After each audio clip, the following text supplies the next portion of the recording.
This story is presented by Blank Voice, Art for Art's sake. मैंने उससे कहा था और समझाया भी था, पर या तो वो समझने में या मैं समझाने में कोई एक तो नाकाम रहा। वो कहते हैं ना कि इश्क ना समझ लोग ही क्या करते हैं। तो हमारे इस रिश्ते में ना समझ वो थी या मैं, इसका पता हम दोनों में से कोई लगा ही ना सका। रोज रोज के झगड़ों के बाद दोनों रिश्ते में अपनी गलतियां ढूंढने लगते कि आखिर गलती है किसकी, जो रोज ये छोटी छोटी उलझने एक विशाल पर्वत के समान झगड़ों का रूप ले लेती हैं। मैं अपनी गलतियां ढूंढता और उन्हें ठीक करने की कोशिश भी कर लेता, पर कभी ढूंढ ही नहीं पाया, तो ठीक भी कैसे करता। तो मैं उससे कहता, वो भी कह देती कि बस वो भी ढूंढ ही रही है।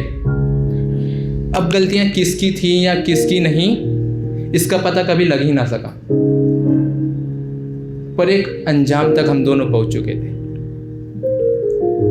जुदाई, जुदाई एक दूसरे से, जुदाई रोज रोज के उन झगड़ों से, जुदाई उन आंसुओं से नहीं, आंसुओं से नहीं। और शायद हाँ, खैर ये तो पता नहीं कि इन आंसुओं से जुदाई मिलेगी या नहीं, पर एक दूसरे से जुदाई कर बैठे थे। अब जब मैं सुबह सवेरे उठा करूंगा तो वो कॉफी का मग लेकर मेरे पास नहीं खड़ी होगी। सर्द रातों में जब भी मुझे ठंड लगेगी तो कोई मेरे पास नहीं होगा जिसे मैं कसकर अपने सीने से लगा सकूं। बाहर से थका रहा जब भी घर वापस आऊंगा, कोई दरवाजे पर खड़ा मेरा इंतजार नहीं करेगा। आंसू शायद अब भी इन पलकों से छलकेंगे, पर उन्हें पोंछने वाला साथ ना होगा। अब मैं यहाँ एक असमंजस में हूं कि मैं उसे खुद से जुदा कर बैठा हूं या खुद को खुद से, क्योंकि उसमें भी तो मैं कहीं ना कहीं अपनी ही परछाई ढूंढा करता था।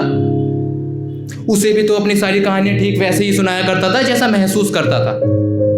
अपनी कविताओं में उसके लिए अपना इश्क बयां करता था, पर कहते हैं ना कि इश्क ना समझ लोग ही क्या करते हैं। तो या तो वो मेरा इश्क समझने में या मैं उसे समझाने में कोई एक तो नाकाम रहा।